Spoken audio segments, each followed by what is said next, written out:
Activity 9.1, Installing a lab splice. The first thing we're going to do is place a fiber optic disposal disc onto our termination tray.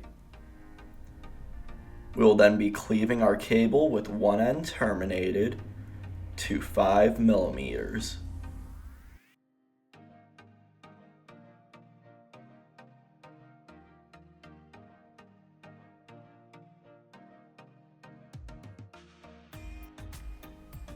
Once you have completed the cleave, do not forget to properly dispose of your fiber. We will now be stripping and cleaving the cable which we will be testing.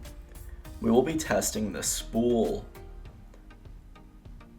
While testing patch cordage, remember to cut the aramid.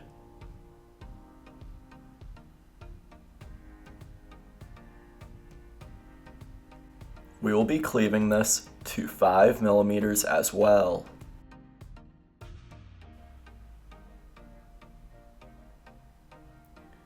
Again, remember to properly dispose of your excess fiber.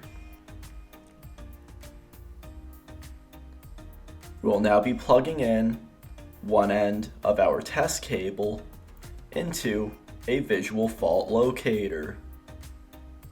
We will then be inserting both cleave fibers into our lab splice. There is a center hole which will perfectly fit both exposed cleaved fibers.